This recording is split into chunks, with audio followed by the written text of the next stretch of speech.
on a terminé la scène qui était si grave et si importante, dans laquelle Jésus s'est heurté de front aux pharisiens et aux scribes qui étaient venus de Jérusalem à propos du pur et de l'impur. Et nous allons voir qu'il a vraiment remis en question un problème par rapport à l'identité d'Israël, et qu'ensuite ses disciples ont eu besoin d'avoir une explication en tête à tête avec lui.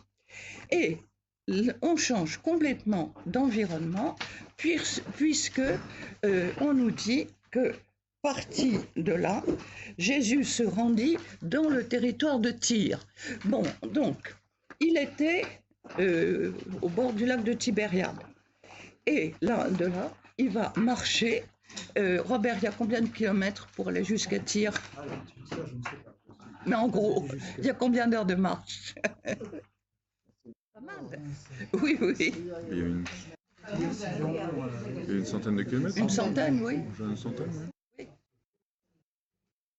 Et par conséquent, ce qui est intéressant pour nous, c'est de savoir que pour la première fois dans l'Évangile, Jésus va dans le monde grec, donc dans le monde païen. Et ça, c'est une nouveauté tout à fait extraordinaire dans sa vie. Donc c'est une étape absolument capitale. Et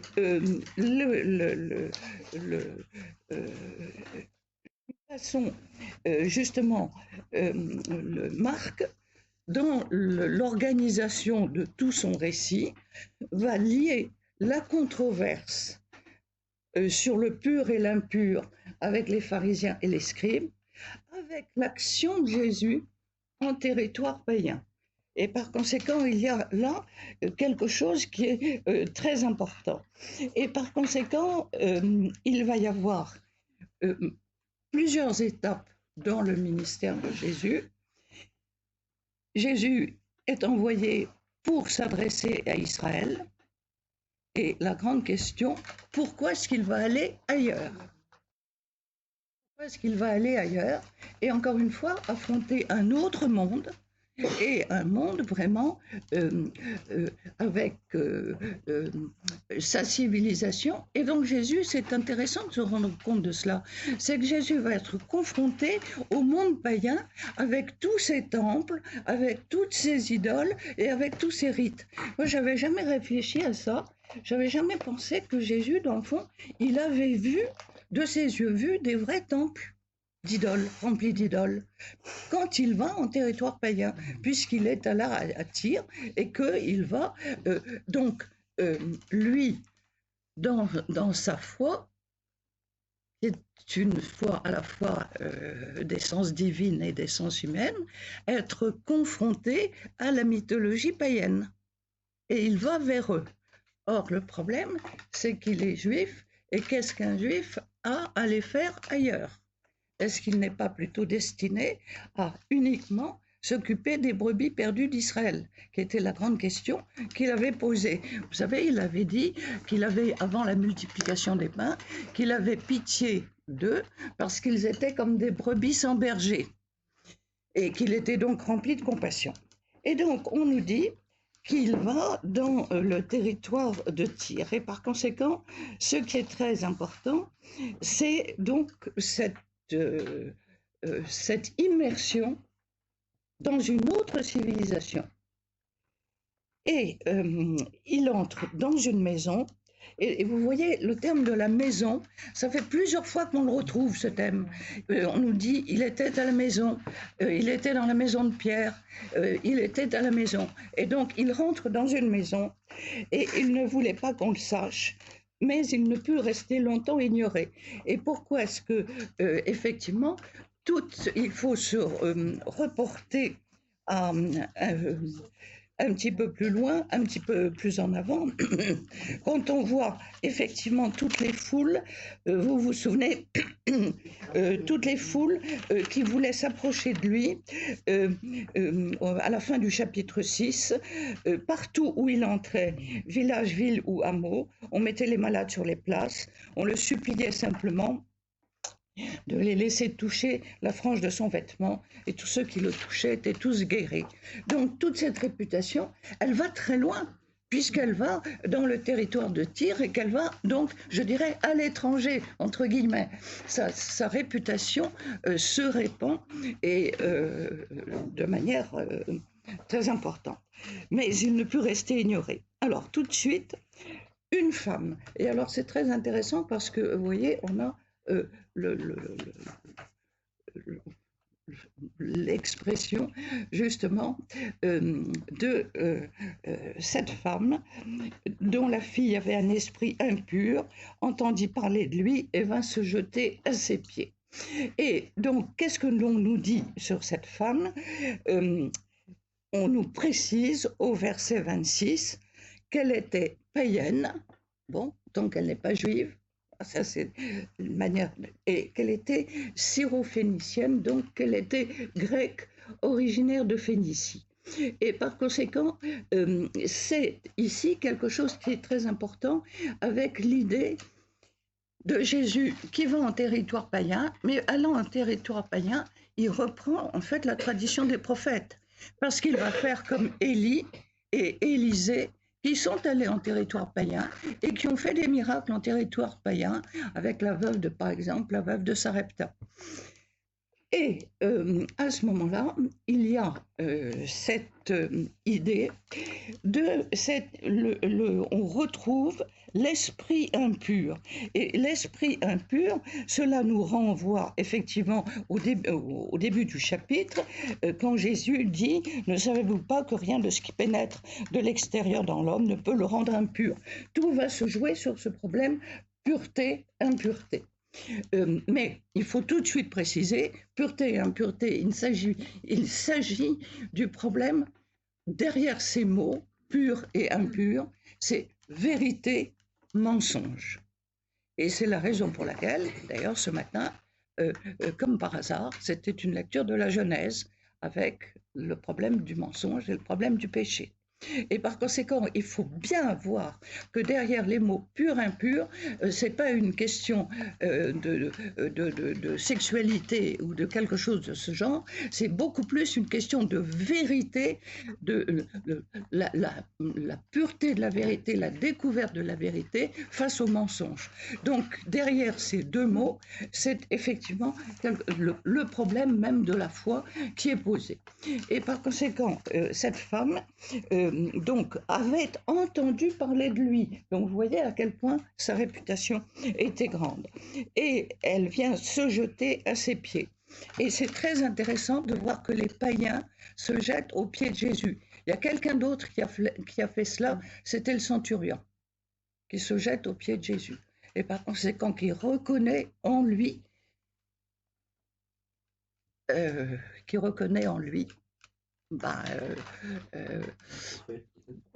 voilà, un mystère, un problème une force spirituelle devant laquelle on s'incline.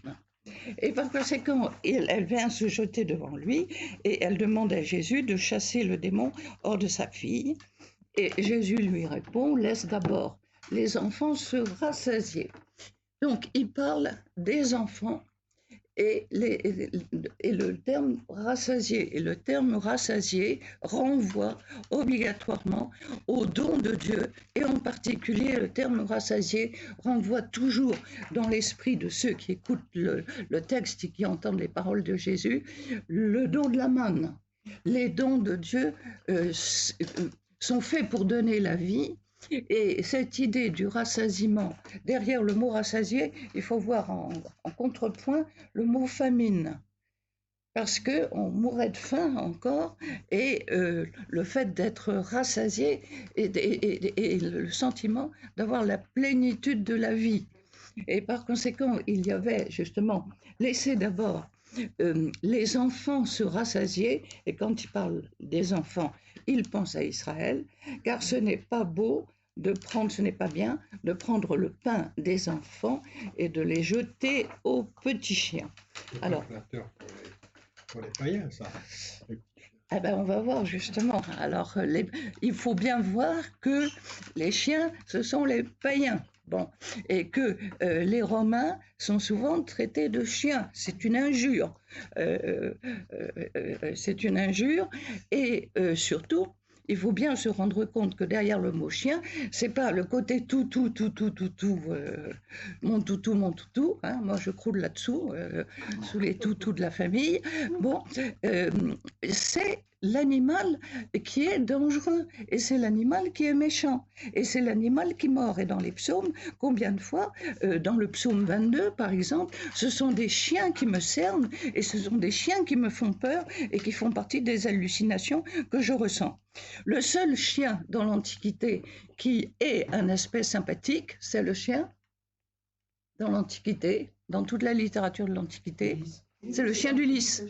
C'est le chien d'Ulysse parce qu'il est le premier à le reconnaître. Il faut dire que c'est tout à fait vrai parce que parmi mes petits-enfants, le chien est le premier à venir me dire bonjour. Bon. Et par conséquent, vous voyez l'histoire des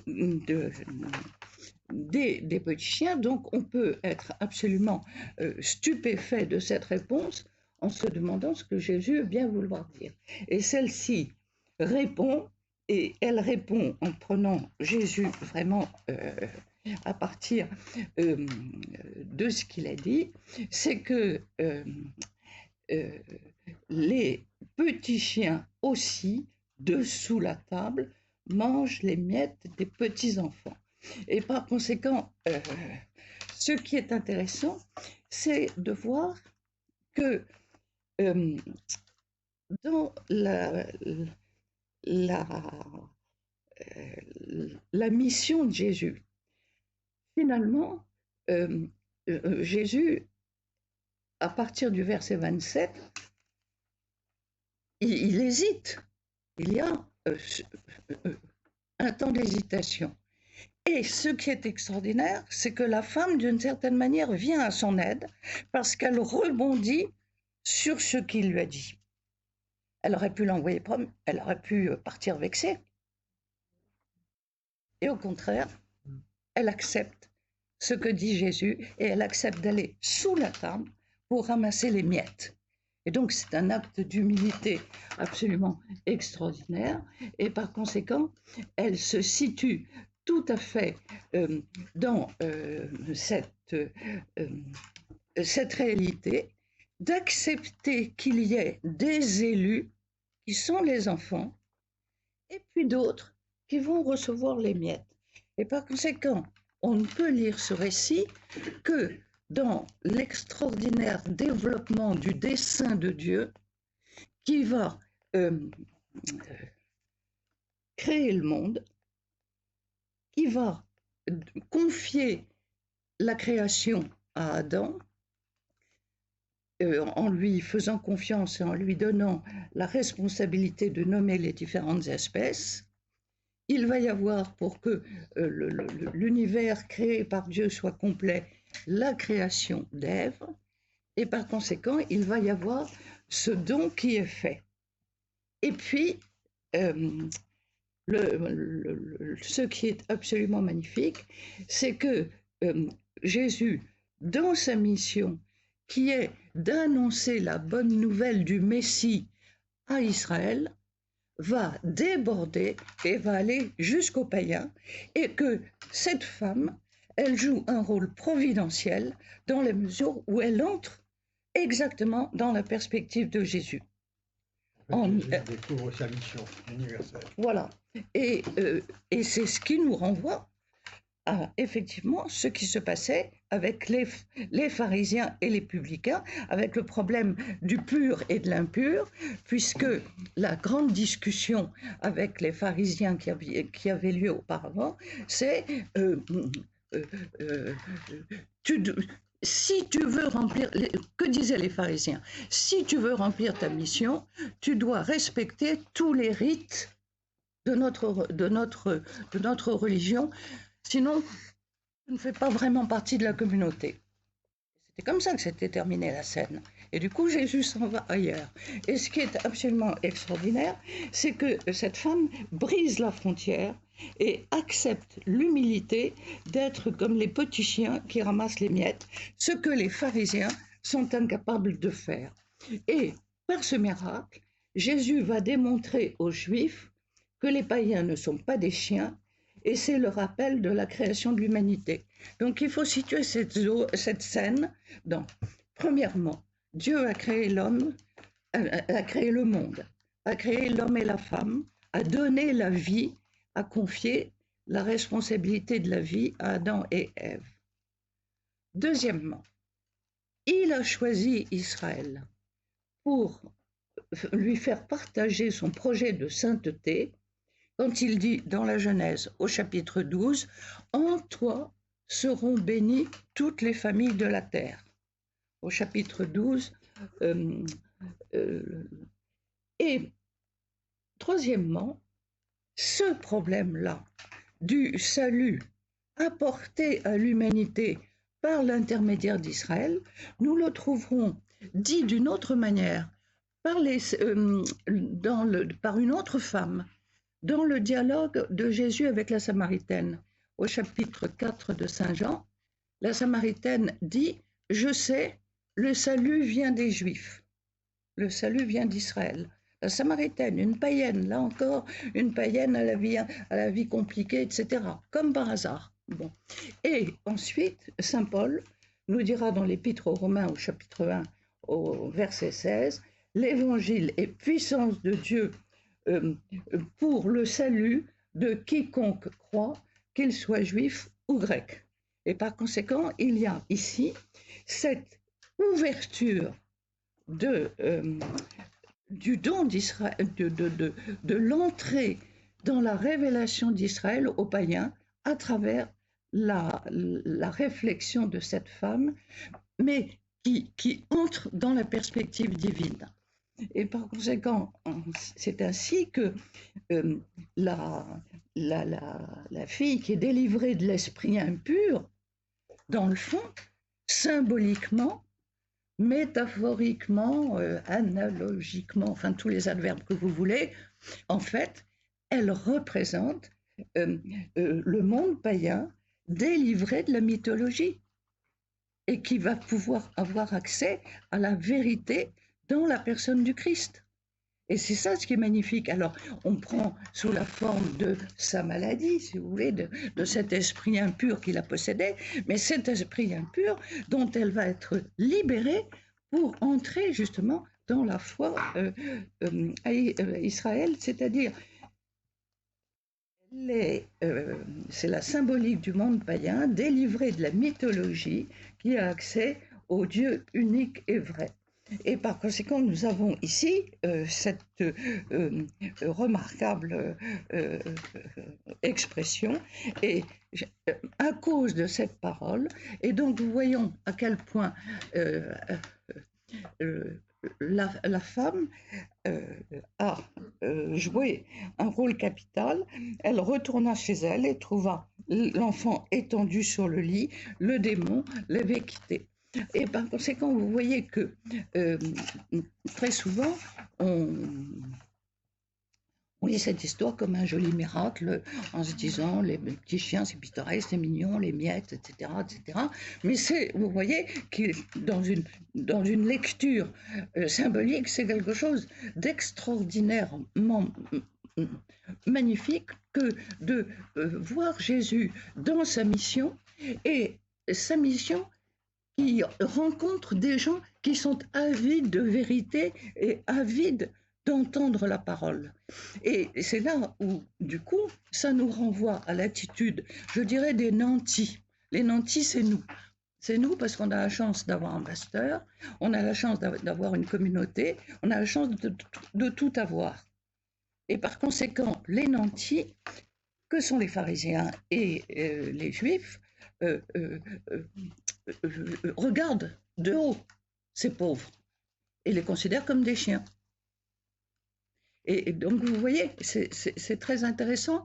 Et du coup, pour nous, c'est très important sur le plan de la pastorale, parce que ça nous force à regarder ailleurs. Et il y a ici aussi le fait que Jésus se pose toujours la question, quand est-ce que c'est le bon moment pour annoncer la parole? Et même au plan humain, il ne peut pas rester seul. Et par conséquent, il faut que ce soit une étrangère qui lui vienne en aide et qui lui fait faire un geste pour élargir les frontières, pour créer une communion. Et par conséquent, bien montrer que Dieu fait alliance avec tous et que justement, ce n'est pas un privilège qui est donné, c'est que justement, il y a cette ouverture au monde. Et par conséquent, ce moment-là est absolument capital dans l'Évangile. L'Évangile, ça y est, mais vous voyez les difficultés que Jésus va rencontrer et qui vont ne faire que s'accumuler. Il y a eu la discussion sur le pur et l'impur avec le problème du lavage des mains. Donc on commence par un petit détail, l'histoire du lavage des mains. Ça peut paraître absolument stupide. Et puis on arrive sur, en fait, le problème de l'ouverture. Est-ce que les autres hommes ont le droit de connaître le Dieu unique et vrai? Ou est-ce que Israël s'enferme dans son privilège? Alors peut-être que cela suscite des questions. Je vois qu'il y a un nouvel auditeur parmi nous. Marie-Laure. Alors, l'écoute depuis assez longtemps via la vidéo. Ah d'accord, très bien. Ben, soyez la bienvenue. Alors, comment réagissez-vous à cette lecture, si j'en fais une lecture symbolique, vous voyez? Donc une lecture au 2e degré.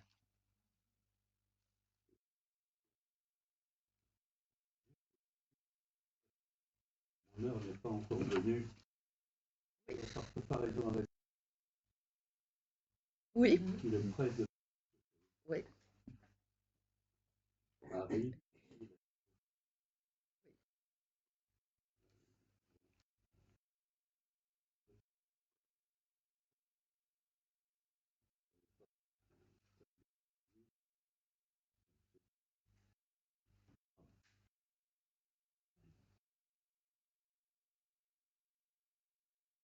Ben, on a l'équivalent aussi dans l'évangile de Jean, avec le rôle de la Samaritaine. Oui, oui. Ouais. Donc, vous voyez, dans chaque évangile, on a justement, mais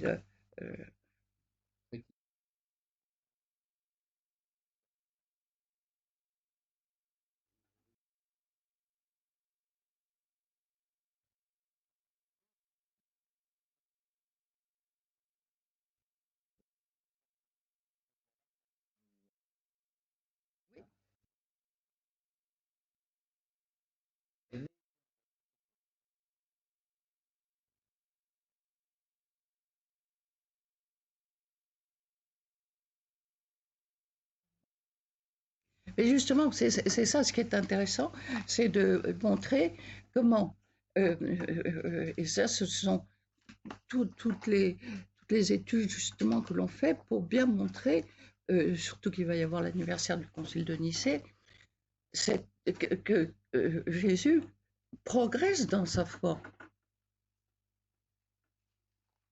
et dans la découverte de sa mission, tout en étant parfaitement saint, S-A-I-N-T, et de nature divine. On ne sait pas ce qu'il y a dans la tête de Jésus. On ne sait pas ce qu'il y a dans sa tête, mais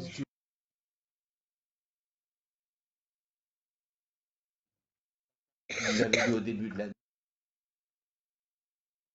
oui, Ou la chance de Jésus. ce Oui, oui. paradoxe.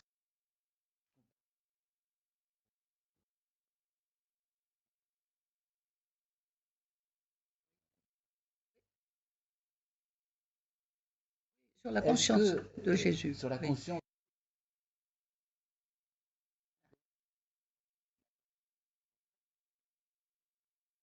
Que la conscience Au fur et à mesure qu'il avance, effectivement, au fur et à mesure qu'il avance dans son ministère. Et par conséquent, ce qui est intéressant, parce que nous, on a l'impression que sa voie, elle est toute tracée.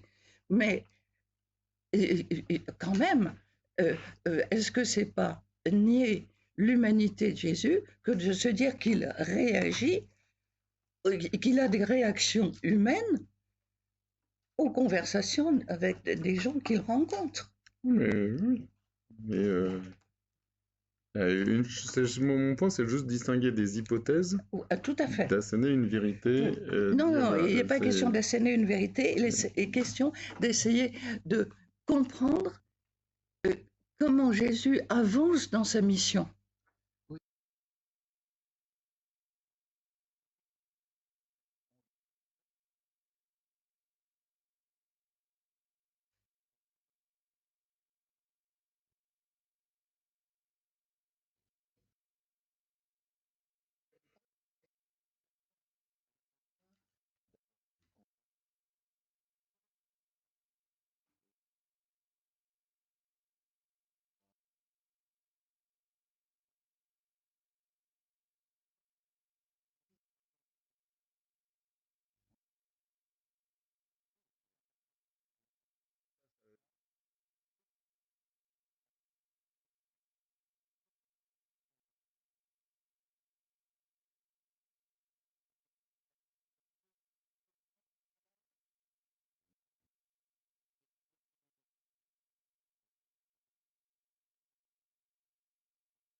De fait, on est déconcerté. Le point, c'est que face à un événement qui nous déconcerte, on peut imaginer des choses qui expliquent cette réaction de Jésus, mais ça reste, c'est là où il y a des hypothèses qui nous permettent d'expliquer pourquoi c'est comme ça, et pas de s'engouffrer dans une voie en disant, ah ben voilà, c'est ça, c'est sûr, je comprends parce que Jésus fait ça. Quand on regarde l'évolution de la lecture de l'Évangile, il y a plein d'hypothèses qui sont émises, etc. Et de ne pas balayer trop vite tout ce qui a été mis avant en disant maintenant on comprend mieux. Et voilà, on est interpellé par une lecture, et très bien, on réfléchit, on trouve différentes explications à ce qui se passe. Mais voilà, moi je reste à être devant ces explications.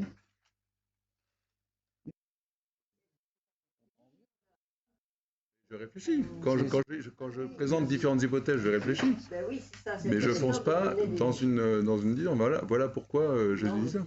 Oui, mais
Parce que je pense qu'on est d'accord. Enfin,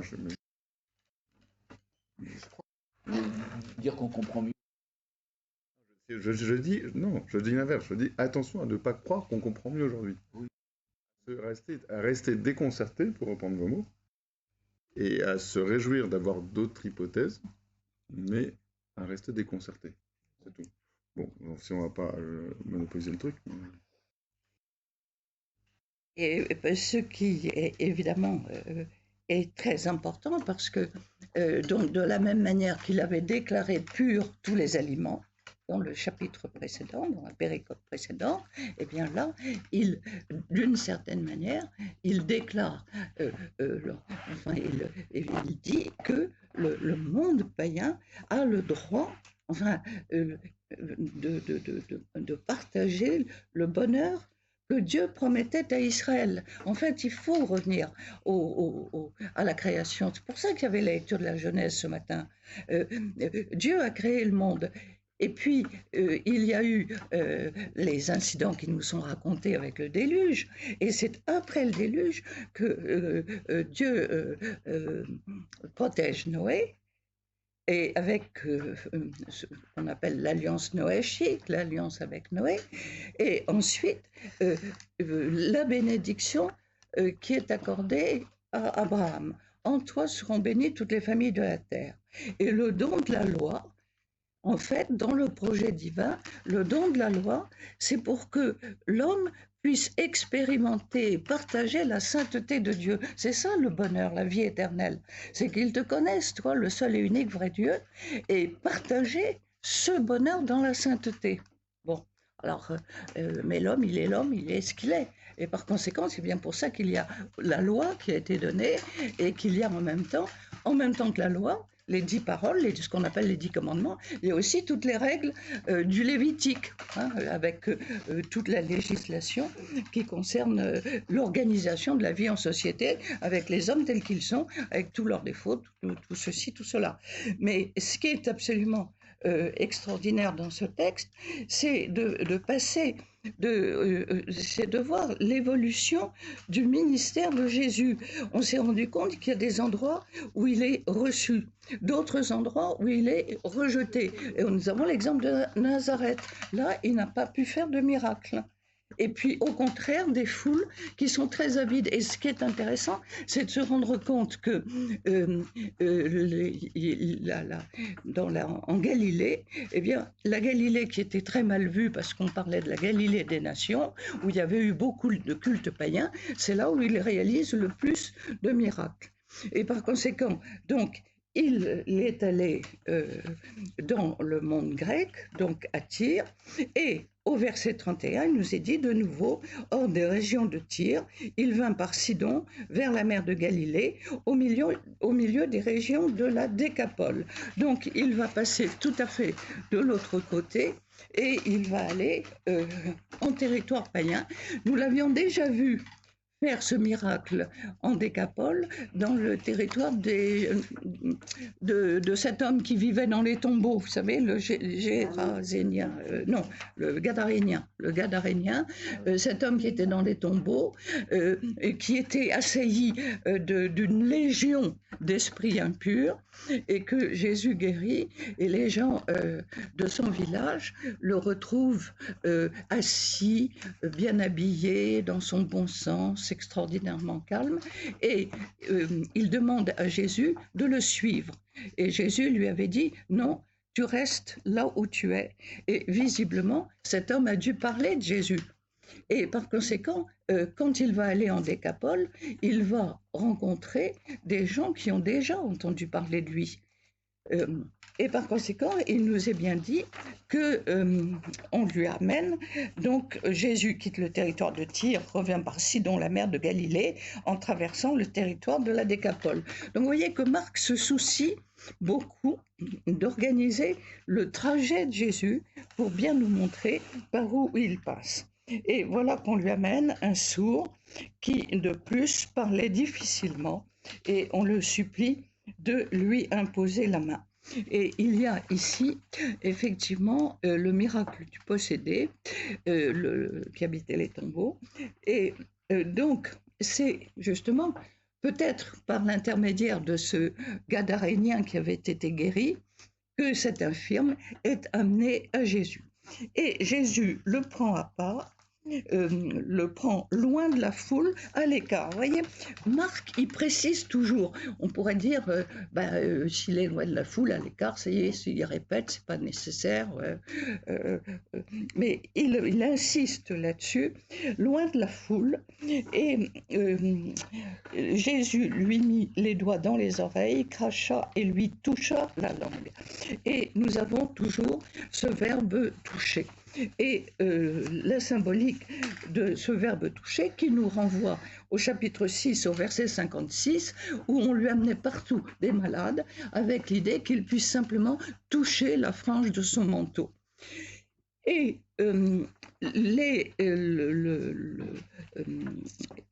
Jésus regarde vers le ciel, dans le fond, c'est exactement ce que vous faites au moment de la consécration. Je trouve que ce mouvement il est très beau. Bon, il se tourne vers le ciel, il soupire et il dit « Ephata », c'est-à-dire « sois rouvert ». Et aussitôt s'ouvrirent ses oreilles et le lien de sa langue fut délié, il parlait correctement.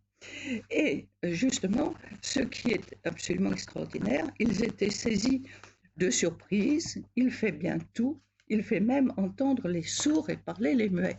Et voilà que nous sommes renvoyés à cette fameuse parole, qui a des oreilles pour entendre, qu'il entende. Et oui, et cette parole qui avait été dite aux pharisiens et qui avait été dite aussi aux disciples. Vous ne comprenez pas? Et ça nous renvoie au prophète Isaïe. Et le prophète Isaïe qui dit, dans le fond, ce peuple ne m'adore qu'en parole, eh bien je vais continuer, ce peuple ne m'adore qu'en parole, son cœur est loin de moi, chapitre 29, eh bien je vais continuer à faire des choses extraordinaires, de telle sorte que l'intelligence des intelligents, vous voyez, ça correspond exactement à ce que vous disiez. L'intelligence des intelligents se perdra et que les gens, par leur propre raisonnement, n'auront pas accès à moi. Ce n'est pas par un effort de volonté, de raisonnement, que l'on met la main sur Dieu. Il y a le don de la grâce. Et par conséquent, il y a ici ce miracle, effectivement, de faire parler les sourds et entendre parler les muets, c'est-à-dire d'essayer d'entrer justement dans la compréhension de la parole. Mais cette compréhension de la parole ne se fait pas seulement par le raisonnement, l'intelligence, la connaissance. Il y a une connaissance intime, au sens biblique du terme, du mot connaître, qui est effectivement ce qu'explique Jésus dans la prière sacerdotale. La vie éternelle, c'est qu'ils te connaissent, toi le seul vrai Dieu, et celui que tu as engendré, Jésus-Christ. De cette communion intime. Et ici, ce qui est très intéressant, c'est qu'ils étaient saisis de surprise. Vous voyez, ils ne comprenaient pas. On vous le dit bien, ils étaient saisis de surprise. Donc, ils sont comme nous, interloqués et interrogés par ce que fait Jésus. D'où lui vient cette puissance de faire parler les muets et entendre les sourds, qui est exactement la même question qui se pose, mais d'où lui vient cette puissance de pouvoir faire arrêter le vent et les vagues. Donc, là encore, question sur l'identité de Jésus. D'où lui vient cette puissance? Et ça nous renvoie d'une manière un petit peu extraordinaire, effectivement. Ceci avait déjà été invité au chapitre 35 d'Isaïe, dans ce qu'on appelle la petite Apocalypse.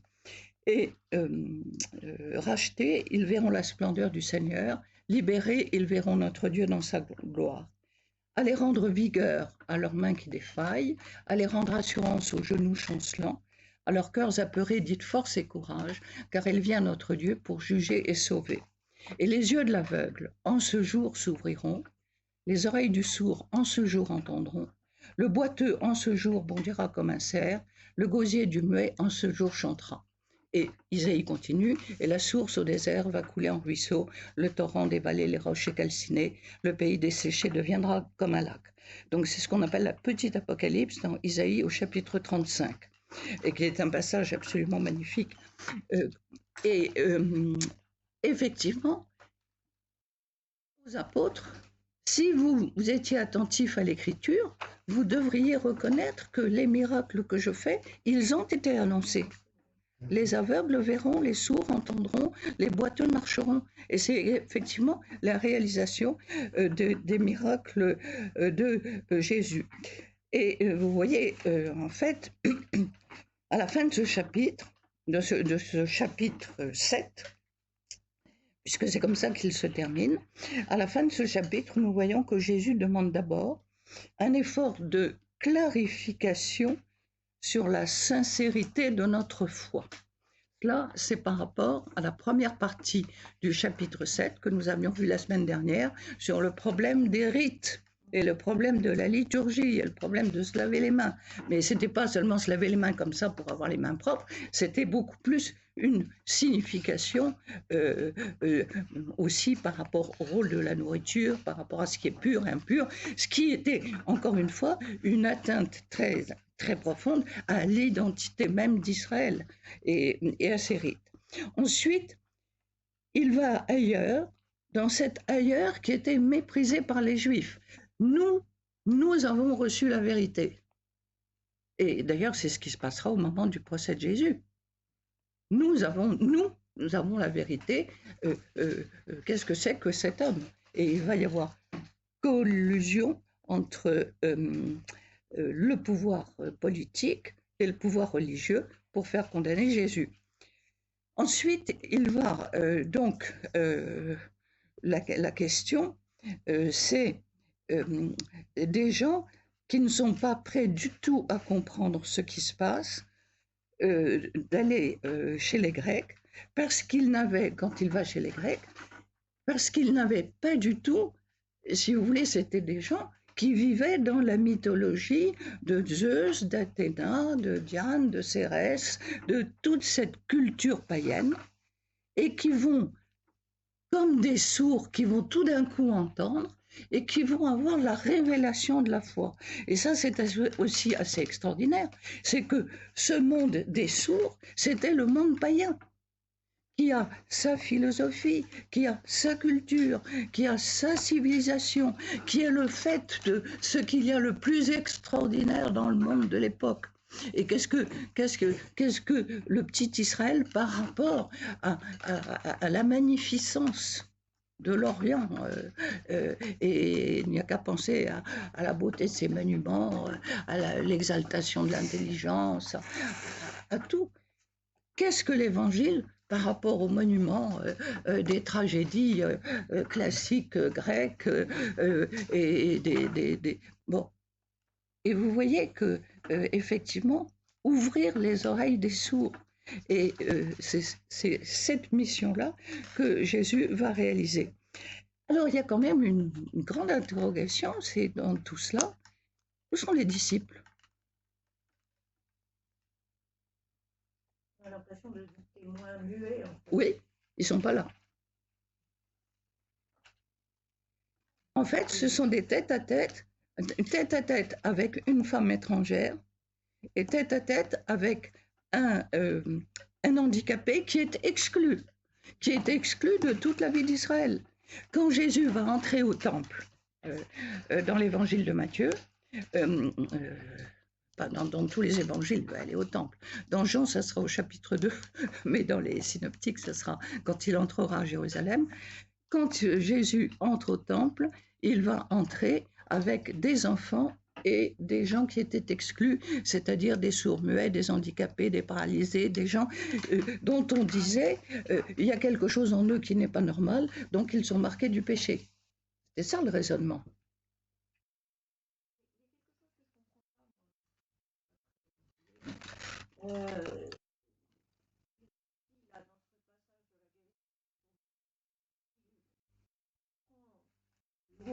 Qu'il le prend loin de la foule, oui. Pour le toucher, le guérir, le guérir. Et après, aussitôt, c'est vrai, je voudrais, Jésus leur recommanda à qui il s'adresse là. Puisqu'il a pris son personne à part, et puis tout de suite après, il dit leur recommanda. Il y avait la foule qui était là, la foule qui était, mais on ne parle pas nommément des disciples. On ne parle pas des disciples. Et les disciples, on va les retrouver au chapitre 8, et au chapitre 8, où on insistera à la deuxième multiplication des pains, mais qui cette fois-ci va avoir lieu en territoire païen. Et vous voyez l'intérêt dans Marc et dans Matthieu de ce double récit de la multiplication des pains. L'une qui a lieu pour Israël et l'autre, et c'est un événement absolument capital. Or, tout cela, dans le récit de Marc, ça nous paraît extrêmement cohérent, mais si on se rapporte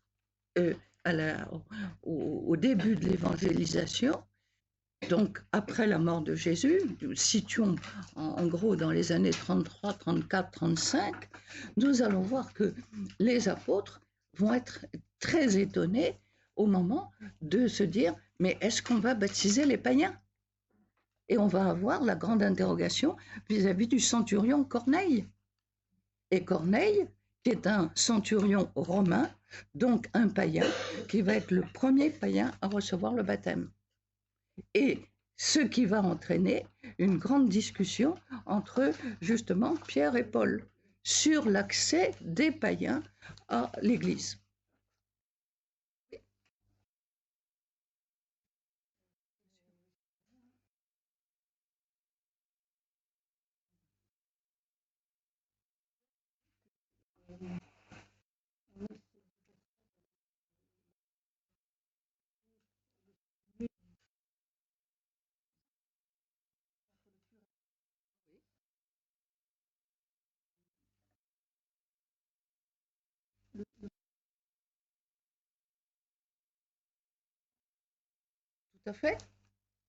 Tout à fait, bien sûr. Effectivement, Jésus avait dit auparavant, justement, à Israël, parmi les gens d'Israël, mais qui a des oreilles pour entendre, qu'il entende.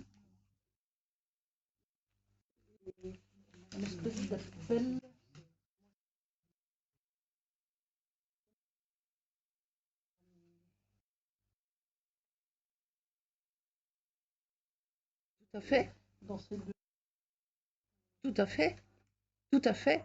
Et par conséquent, il y a justement, c'est ça ce qui est intéressant, c'est qu'on a des groupes, on a la foule, on a les disciples et on a des personnes. Et les personnes avec lesquelles Jésus a un dialogue particulier. Et c'est là où on se rend compte que les personnes jouent un rôle déclencheur pour les autres. D'où nous sommes renvoyés à notre propre responsabilité des uns vis-à-vis des autres. Et c'est en cela que je dis que ici nous sommes des nantis et par conséquent que nous avons à aller vers les autres ailleurs, avec toutes les difficultés que cela représente, de dialogue, de compréhension et d'avoir un vocabulaire adapté. Alors c'est ça la grande difficulté, c'est d'essayer de se faire comprendre. Mais ce qui a été d'ailleurs la grande difficulté pour les apôtres, quand ils se sont trouvés immergés dans la culture grecque, qui n'était pas leur culture.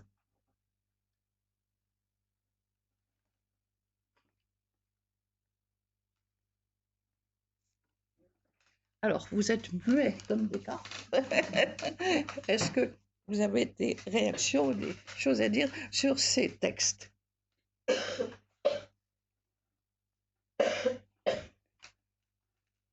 Donc, vous voyez que jusqu'à présent, on a eu des exemples de guérison, multiplication des pains, le commander au vent et aux vagues, marcher sur l'eau, prendre Jésus pour un espèce de fantôme, d'ailleurs le terme grec c'est fantasma, bon, et vous voyez à quel point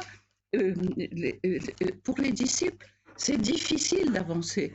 Et nous allons aller au début du chapitre 8, effectivement, et la même chose où Jésus est ému en voyant cette foule qui n'a pas de quoi manger. Donc en même temps, il y a toute cette faim spirituelle de toute cette foule qui est avide. Et Jésus appelle ses disciples et leur dit encore une fois, j'ai pitié. Et c'est ça, alors là aussi, si vous voulez, voilà quelque chose qui est quand même drôlement intéressant. Parce que plusieurs fois, vous voyez, pour essayer de comprendre, enfin, d'essayer d'approcher de ce que la psychologie de Jésus, on nous a dit plusieurs fois qu'il était ému aux entrailles, qu'il était plein de compassion. Et là, il dit « j'ai pitié ».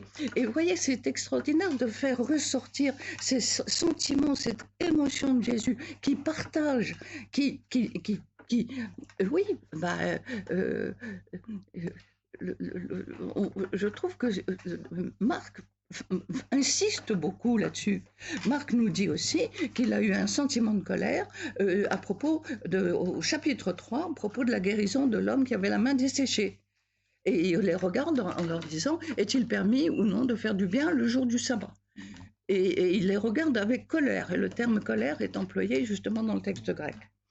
Et par conséquent, vous voyez que nous avons ici et Jésus qui entre dans des détails. Si je les renvoie chez eux à jeun, ils vont défaillir en chemin. On a l'impression justement de ce côté très humain où il se soucie des gens. Et il se soucie des gens, il touche les gens. Il ne guérit pas quelqu'un sans le toucher. Et d'ailleurs, j'ai remarqué que dans la liturgie, quand vous avez les catéchumènes et que vous faites l'onction, ben c'est quelque chose qui n'existe, qu'on a développé. Enfin, auparavant, il y a longtemps, mais on ne faisait jamais ce genre de geste. Et ça montre bien quelque chose de précis. Et si vous voulez, ces gestes liturgiques, on peut justement les relier à l'Évangile et à votre ministère pastoral. Exactement, il y a une parole et un geste. Il y a un geste avec un tangible. Enfin, oui, voilà. Et on en a l'exemple à chaque guérison et à chaque chose. Et de la même manière, quand il prend le pain pour la première multiplication des pains, il le bénit. Et la même chose, on va avoir ici les 7 pains, après avoir rendu grâce, il les rompit et il les donne à ses disciples pour qu'ils les offrent. Et là encore, dans cette deuxième multiplication des pains, on aura aussi le rôle très important des disciples qui doivent partager. Du coup, on a l'impression que dans toute l'évolution du récit de Marc, il y a la construction de sa communauté où les disciples, même s'ils ne comprennent rien, ils ont un rôle, puisque c'est eux qui vont être chargés de distribuer. Alors, on va arriver aux vacances. On se retrouvera, alors je ne sais pas si on arrivera à terminer la lecture de l'évangile de Marc, parce que finalement on se rend compte qu'il y a tellement, c'est d'une telle densité théologique, c'est tellement extraordinaire. Bon, et on reprendra à partir du chapitre 8, on reprendra justement cette deuxième multiplication des pains, et qui se terminera par le problème. On va voir, ça va être de plus en plus dramatique parce qu'on va voir l'opposition de plus en plus difficile avec les pharisiens. Et ça, alors que Jésus ouvre au monde,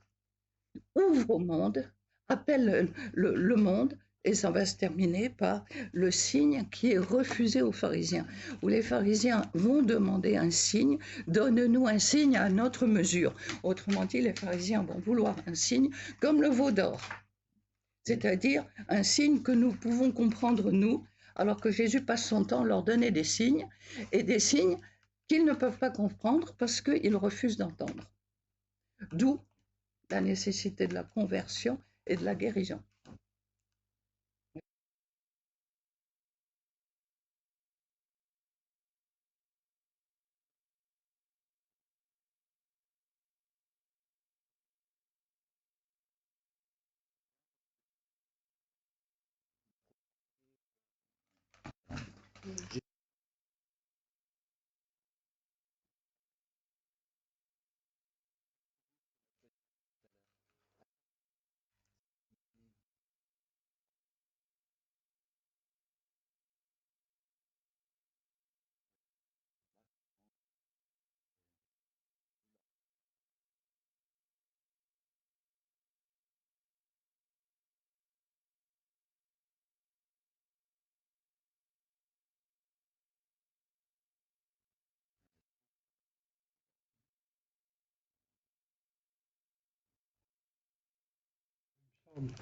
Dans tous ces exemples, le miracle, ce qui nous apparaît comme un miracle, est la suite de l'acte de foi de la personne concernée.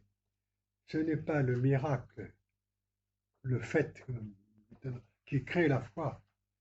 C'est la foi est antérieure au miracle. J'ai l'impression que chaque fois c'est le cas.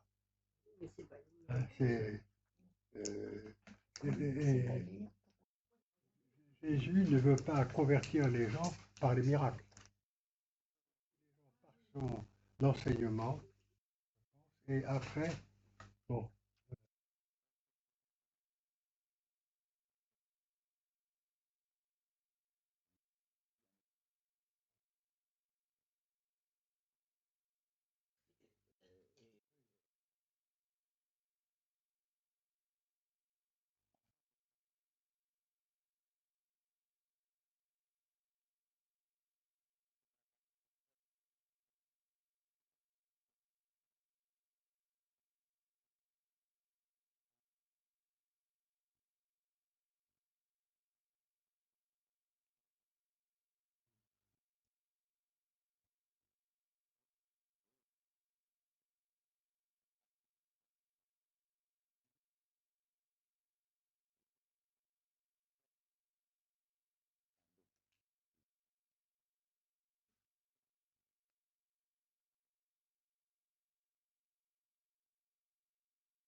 c'est comme un signe du fait que Jésus recommande toujours de ne pas en parler. Il le fait souvent en l'absence de public, en l'absence de foule, et de personne à personne. Il leur dit n'en parle pas. Immédiatement, les personnes se dépêchent de... On peut penser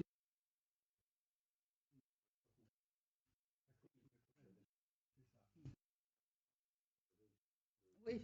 romaine, Oui. comme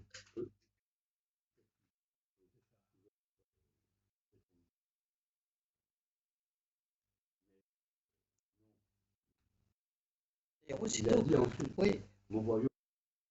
après l'entrée à Jérusalem, il s'éloigne le plus vite possible de la Alors, foule qui voulait le faire voir. Pour apporter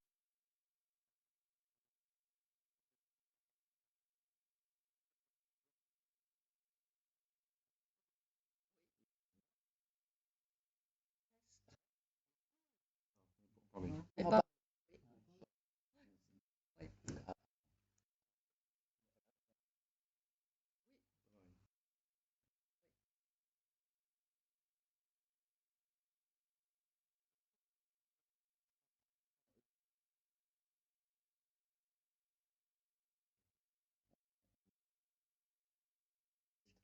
si tu veux. Non, non, il n'y avait rien de prévu. oui, Il n'y avait rien de prévu. L'année dernière, c'était Jérémie, donc c'était il y a 2 ans. il y a 2 ans.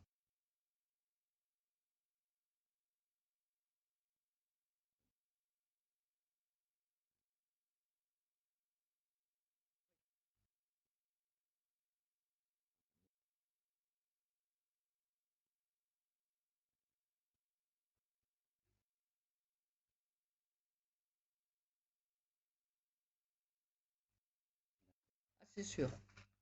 C'est sûr. Parce que c'est un travail en commun. C'est un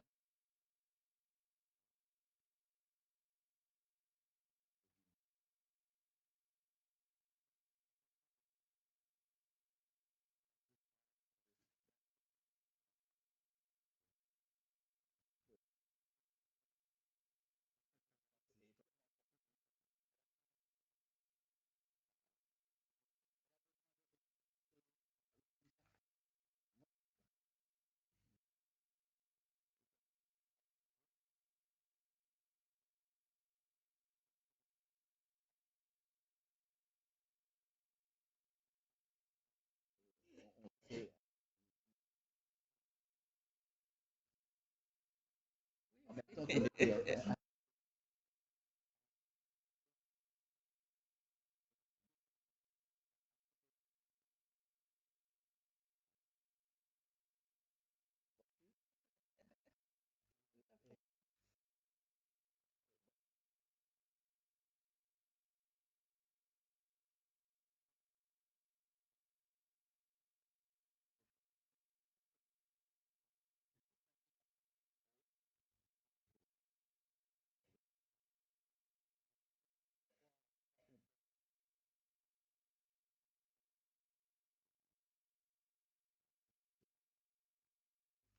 en quelque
Où est-ce que vous publiez chez quel éditeur? Aux éditions du Cerf. Certes, oui. Aux éditions du Cerf. Ça apparaît en librairie la semaine prochaine. Le titre? Job l'insoumis. Job l'insoumis, et j'ai eu une révélation la nuit pour trouver ce titre. Et alors, évidemment, j'ai commencé à le proposer, très contente de moi, le proposer à mes enfants, qui ont poussé des hurlements en disant jamais, tu te rends pas compte, enfin, c'est pas possible. Et puis, aux éditions du Cerf, ils ont été enthousiastes et ils ont dit au moins c'est très bien parce que ça fait choc, donc ça forcera les gens. Mais ils ont voulu pour la couverture une miniature qui rappelle l'image de Job pour qu'il n'y ait pas de confusion entre la France insoumise et Job.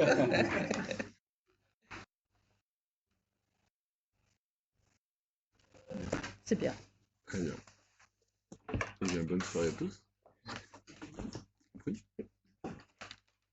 Au nom du Père, du Fils et du Saint-Esprit. Amen. Eh bien, béni sois-tu, Seigneur, pour tous ces échanges, pour ce qu'ils peuvent donner, pour ce qu'ils peuvent féconder. Et nous de garder tout cela précieusement et de le faire grandir en nous. Je vous salue, Marie, pleine de grâce. Le Seigneur est avec vous. Vous êtes bénie entre toutes les femmes, et Jésus, le fruit de vos entrailles, est béni. Sainte Marie, Mère de Dieu, priez pour nous pauvres pécheurs, maintenant et à l'heure de notre mort. Amen. Au nom du Père, du Fils et du Saint-Esprit. Oui.